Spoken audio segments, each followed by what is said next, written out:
Welcome to Film School Friday. I'm Corey. I'm Bill. And together, we host the Unfocused podcast. Film School Friday is our special weekly episode where we try to pass along all of our knowledge, wisdom, experience, expertise, whatever you want to call it, on to you. What you do with it, it's up to you. It's up to you.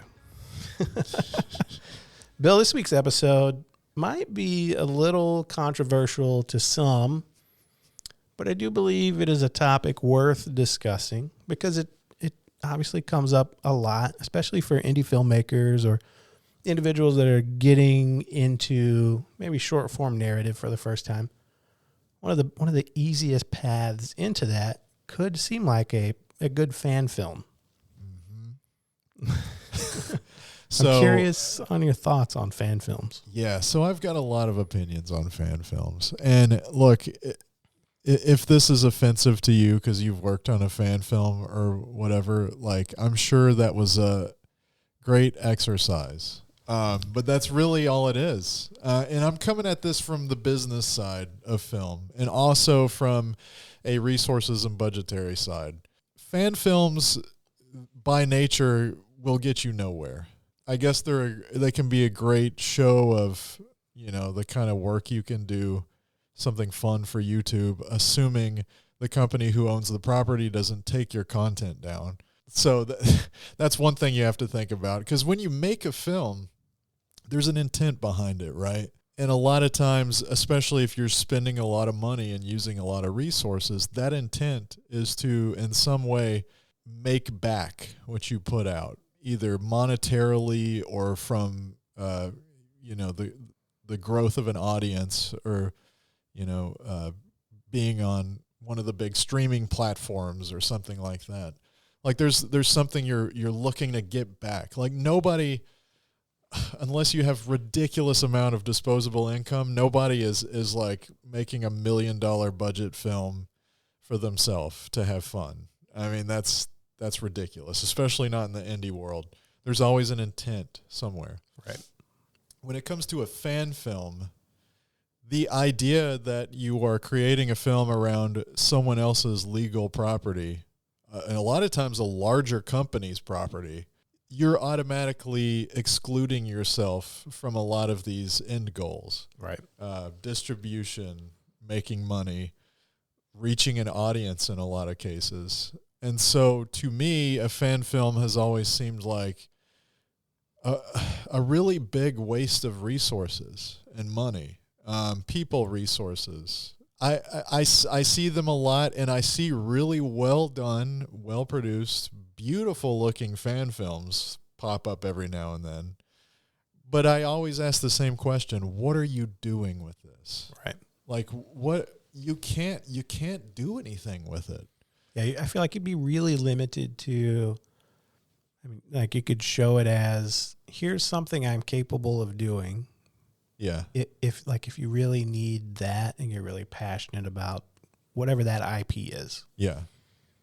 But yeah, like you're likely not going to be able to distribute it. You might not be able to share it to a broad degree, depending on the IP. Yeah. Yeah. And so I see stuff like that, and I see just the amount of resources that are poured into it.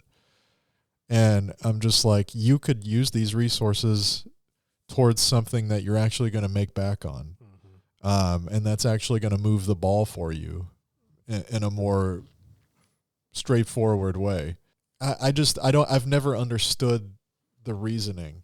I mean, yeah, we're all fans of things, right? I'm a fan of big IPs out there. I would love... I've talked about for years, one of my secret projects that I would love to take on would be a feature film version of Metroid. Like that's yeah. An IP that I would be so on fire to make. But I'm only going to do it if I had backing from the owners, right? Like if you had the approval of... Yeah, right.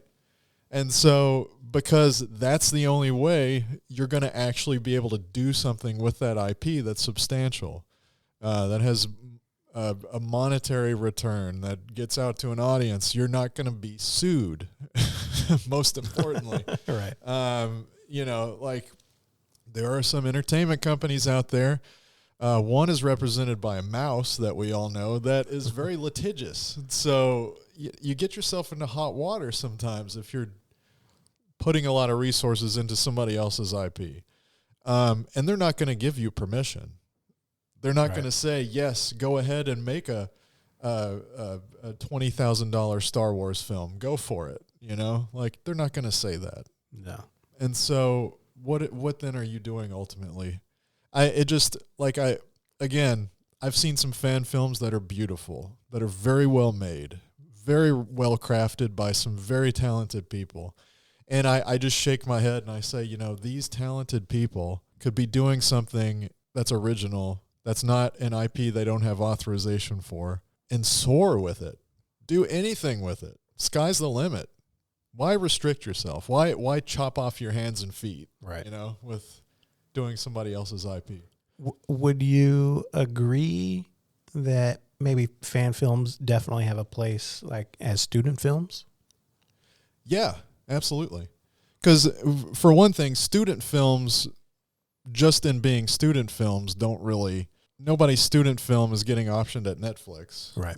So by nature, they're a bit of a sandbox. They're insular. And I think in a case like that, sure, why not? Exercise a little bit. Film school's about exercising your skills. And if doing that involves, adapting somebody else's IP, go for it. Yeah, because then you have at least you have some fleshed out characters. You probably have a little backstory. So you can, to your point, you can play in the sandbox a little bit creatively. Yeah. If you're trying to work out some visual skills. But when you're out in the world and you have to pay your bills and have a roof over your head and need to make money, probably not going to do that. Fan films are just going to drain you. That's the harsh business side of it. Yeah. Okay. And it's the truth. That's good insight, though. Yeah. So we're definitely not moving forward with that Metroid. Not unless Nintendo approves. Sure. Hey, Nintendo, if you're listening, they don't approve of a lot. We have a pitch for you. Yeah. Nice. All right. Well, once again, Bill, thanks for spreading a little knowledge. Sure. For our listeners, make sure you check us out on Instagram at InFocusPod or online at InFocusPodcast.com. And if you like what you heard today, go ahead and subscribe. Maybe drop a like, all those things. You can reshare, do all those fun things. And if you're on Apple Podcasts, please leave us a rating. It would help us out a ton. And until next time, feed your crew. T-shirts coming soon. Yes. Maybe. Maybe.